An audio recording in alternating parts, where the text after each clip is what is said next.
Hi friends, welcome back to smart Muthu. So ఈ రోజు మన రెసిపీ ఏంటంటే పుదీనా పెసరపప్పు తీసుకొని మనం కమ్మని పప్పు చేసేద్దామా. సో ఈ పప్పు ఎంత టేస్టీగా ఉంటుందంటే నోట్లో పెట్టుకుంటే ముద్ద అలా అలా అలా కరిగిపోతుంది అనుకోండి, అంత కమ్మగా ఉంటుంది ఈ పప్పు. సో వేడి వేడి రైస్లోకి ఈ పప్పు కొంచెం వేసి నెయ్యి తగిలించి తింటే ఉంటుందబ్బా, చాలా అంటే చాలా కమ్మగా ఉంటుంది. సో చపాతీలోకైనా పూరీలోకైనా కూడా బాగుంటుందండి. సో ఈ పప్పు మీరు ఈ పద్ధతిలో చేశారంటే సో మీ కడుపు నిండదు, అసలు మీ మనసు నిండిపోతుంది అనుకోండి తృప్తితో. అంత బాగుంటుంది ఈ పప్పు. అయితే ఇంకెందుకు ఆలస్యం చేయకుండా రెసిపీలోకి వెళ్ళిపోదామా మరి. సో దీనికోసం మనం ముందుగా ఒక కుక్కర్ని అయితే తీసుకోవాలండి. ఇక్కడ ఈ ఎగ్జాక్ట్ కొలతలు ఫాలో అవ్వండి. ఇక్కడైతే నేను 150 గ్రామ్స్ వరకు పెసరపప్పు తీసుకుంటున్నానండి. సో చూస్తున్నారు కదా, సో ఇదే మెజర్ అనమాట. సో ఈ 150 గ్రామ్స్ మనం బాగా శుభ్రం చేసుకోవాలండి. సో ఒకసారి ఈ కుక్కర్లో అయితే పోసుకొని సో 1 లేదా 2 సార్లు బాగా శుభ్రం చేసుకోవాలన్నమాట. నేనైతే సపరేట్ గిన్నెలోకి తీసుకొని సో అవి బాగా 1 లేదా 2 సార్లు శుభ్రం చేసి మళ్ళీ కుక్కర్లో వేస్తున్నానండి. సో ఇలా అలా అయినా కుక్కర్లో వేసి కుక్కర్ని తీసి కడుక్కోవచ్చు అనమాట. మీకు ఎలా కంఫర్ట్ ఉంటే అది ఫాలో అవ్వచ్చు. ఇవి వేసేసిన తర్వాత సో తగినంత సాల్ట్ వేసుకోండి. నేనైతే 2 టేబుల్ స్పూన్స్ వేస్తున్నాను, రాళ్ళ ఉప్పే వేస్తున్నానండి. సో ఇక్కడ ఒక విషయం చెప్పాలి మీకైతే, నార్మల్ సాల్ట్ ఉంటది కదా, సో నున్నటి ఉప్పు. సో ఆ నున్నటి ఉప్పును వాడడం కంటే సో ఈ క్రిస్టల్ సాల్టే కొంచెం వాడితే హెల్త్ కి బెటర్ అండి. ఎందుకంటే ఆ నున్నటి ఉప్పు చేయడానికి కొంచెం కెమికల్ కలుపుతారు అనమాట. మనకి పొడిగా రావాలి కదండి. సో అది రావడానికి కెమికల్ కలుపుతారు. సో అందుకని రాళ్ళుప్పే వాడుకోండి మాక్సిమం నీళ్ళ కర్రీస్ లోకి. సో ఫ్రైస్ లోకి వాటికైతే మనకి ఆప్షన్ ఉండదు అనమాట. తర్వాత 2 మీడియం సైజ్ ఆఫ్ టమోటాలు ఇలా పెద్దగా కట్ చేసుకుని వేసేసుకోండి. అండ్ ఇప్పుడైతే ఒక టేబుల్ స్పూన్ ఆఫ్ పసుపు కూడా వేసేసుకుందామండి. తర్వాత 2 టేబుల్ స్పూన్ ఆఫ్ జీలకర్ర తీసుకోండి. నేనైతే పెద్ద స్పూన్ తీసుకున్నాను కాబట్టి ఒక స్పూనే వచ్చింది అనమాట. ఓకేనా. సో ఈ తీసుకున్న తర్వాత వెల్లుల్లి ఒక 5 to 6 వెల్లుల్లి తీసుకోండి, రెమ్మలు. సో పొట్టు తీసుకొని అయినా వేసుకోవచ్చు, పొట్టుతో అయినా వేసేసుకోవచ్చు, అది మీ చాయిస్ అనమాట. సో ఇప్పుడు ఒక నిమ్మ సైజ్ అంతా చింతపండు మాత్రం తీసుకోండి. సో చింతపండుని బాగా శుభ్రం చేసి ఒక 2 సార్లు తర్వాత వేసుకోవాలండి. మీరు కొంచెం చింతపండు పులుపు ఎక్కువ తినేవాళ్ళనుకోండి సో ఇంకొంచెం యాడ్ ఆన్ కూడా వేసుకోవచ్చు. 1.5 నిమ్మపండు సైజ్ అంతా చింతపండు కూడా వేసుకోవచ్చు. నేనైతే 1 నిమ్మపండు సైజ్ అంతా చింతపండు శుభ్రంగా కడుక్కొని వేస్తున్నానండి. తర్వాత కొత్తిమీర వేసుకుందామండి. సో కొత్తిమీర కొంచెం ఎక్కువే వేయండి, బాగుంటుంది. సో కొత్తిమీరని శుభ్రంగా కడుక్కొని సన్నగా కట్ చేసుకొని వేసేసుకుందాం.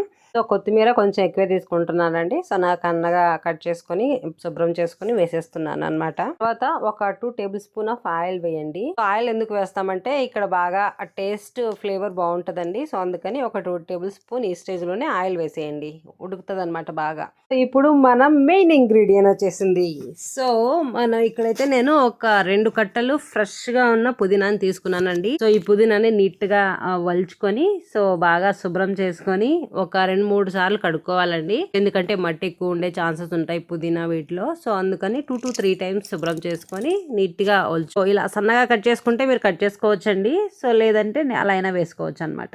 సో ఈ 2 కట్టల పుదీనా బాగా శుభ్రం చేసుకొని వేసేసుకోవాలండి. సో ఇలా వీడియోలో చూపిస్తున్న విధంగా సో మొత్తం అంతా వేసేసుకోవాలన్నమాట. ఈ పుదీనా పప్పు చేదుంటుంది అలా ఏమైనా అనుకుంటున్నారేమో, సో అస్సలు అంటే అస్సలు ఉండదండి. సో మీరు ఒక్కసారి ఈ పద్ధతిలో ట్రై చేయండి, మీరే చెప్తారు సూపర్ గా ఉందక్క అని. సో ఇప్పుడు మనం తగినన్ని వాటర్ పోసుకుందామండి. సో ఈ గ్లాస్ తోనే కొలతండి. సో ఈ గ్లాస్ తో నేనైతే 3 గ్లాసులు పోస్తున్నాను అనమాట. ఎందుకంటే మన పెసరపప్పు ఉడకాలి ప్లస్ మన ఆకు అన్ని ఉడకాలి కదా. సో అందుకని ఈ కప్పుతో సో ఒక 3 కప్పులు అయితే సరిపోతుంది అనమాట. మీకు కొంచెం నీళ్ళగా కావాలనుకుంటే 4 to 5 కూడా పోసుకోవచ్చు అండి. నేనైతే గట్టిగా చేస్తున్నాను, సో థిక్ గా చేస్తున్నాను అనమాట. అందుకని నేనైతే 3 గ్లాసెస్ ఆఫ్ వాటర్ పోసాను. ఇక్కడ నేనైతే ఇందులోకి ఎండుమిర్చి వాడట్లేదండి. సో పచ్చిమిర్చి వాడితే బాగుంటది అనమాట. సో మీరు చూసుకొని మీ క్వాంటిటీ బట్టి వేసుకోండి. నేనైతే ఇక్కడ ఒక 5 పచ్చిమిర్చి వేసాను అనమాట. మీరు కొంచెం కారం ఎక్కువ తింటారు అనుకుంటే సో కొంచెం 6 to 7 వేసుకోవచ్చు. తక్కువ తింటారు అనుకుంటే ఒక 3 to 4 సరిపోతాయి అనమాట. సో ఇక్కడ కుక్కర్ మూత పెట్టుకోవాలండి. సో కుక్కర్ మూత పెట్టేసి ఒక 4 to 5 విజిల్స్ రానివ్వండి. సో పెసరపప్పే కదా, తొందరగా ఉడికిపోతాయి అనమాట. సో 4 to 5 విజిల్స్ వచ్చిన తర్వాత నేను కుక్కర్ మూత తీస్తున్నానండి. సో విజిల్ అంతా తీసేసి కుక్కర్ మూత తీస్తే చూసారా గట్టిగా ఉంది, నీళ్ళు ఎక్కువ అయితే లేవు. సో కొన్ని మాత్రమే ఉన్నాయన్నమాట. సో చక్కగా ఉడికిపోయింది, ఆల్మోస్ట్ చక్కగా ఉడికిపోయింది చూసారా. సో ఇప్పుడు మనం ఈ పప్పుని మెదిపేసుకోవాలన్నమాట. ఇలా ఒక్కసారి చక్కగా కలుపుకోండి చేత్తోనే. సో కలిపేసుకున్న తర్వాత ఇప్పుడు మనం పప్పును మెదుపుకుందామండి. పప్పుని ఇలా అయినా మెదుపుకోవచ్చు. కొంతమంది మిక్సీకి వేసేస్తారండి, లైట్ గా మిక్సీకి వేస్తారనమాట. సో మిక్సీకైనా వేసుకోవచ్చు, మీకు ఏది కంఫర్ట్ అయితే మెదుపుకోవడానికి ఆర్ మిక్సీ వేసుకోవడానికి అది ఫాలో అవ్వండి. ఓకేనా, నేనైతే మెదిపేసానండి. సో చూసారా చక్కగా మెదిగిపోయింది మన పప్పు అయితే.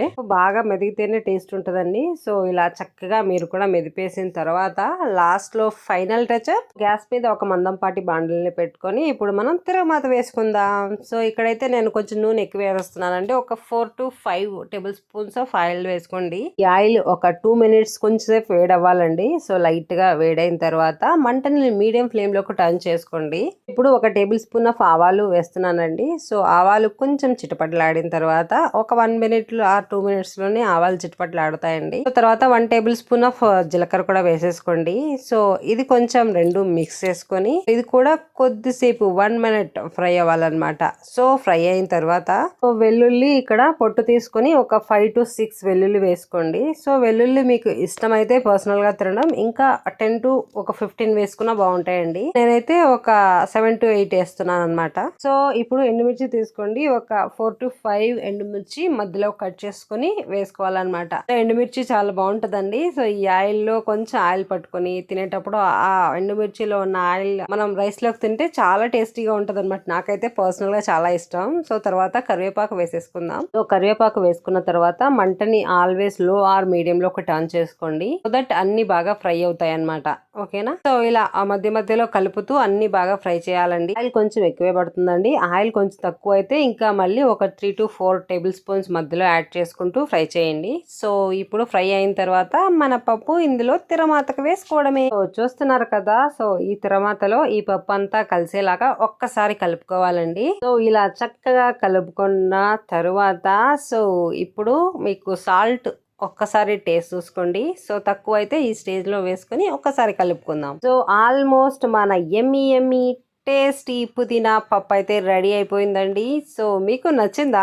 సో నచ్చితే మీరు కూడా ఒకసారి మీ ఇంట్లో ట్రై చేస్తారా? మరి మీరు ఒక్కసారి మీ ఇంట్లో ట్రై చేయండి. సో మీ ఇంట్లో వాళ్ళు లొట్టలు వేసుకొని తినాల్సిందే అండి, అంత బాగుంటది ఈ పుదీనా పెసరపప్పుతో చేసిన పప్పు. సో మీరు ఒకసారి ట్రై చేసి మీకు ఎలా కుదిరింది, ఎంత టేస్టీగా వచ్చింది అనేది ఖచ్చితంగా కమెంట్స్ లో అయితే చెప్పండి. సో మీ కామెంట్స్ నాకు చాలా important. Thank you so much. And మన ఛానల్ ఎవరైనా సబ్స్క్రైబ్ చేయకపోతే ప్లీజ్ టు సబ్స్క్రైబ్. గంట సింబల్ ని నొక్కకపోతే మర్చిపోకుండా నొక్కండి. మీకు ఈ వీడియో నచ్చినట్లయితే మీ ఫ్రెండ్స్ కి రిలేటివ్ కి షేర్ చేయండి, లైక్ చేయండి.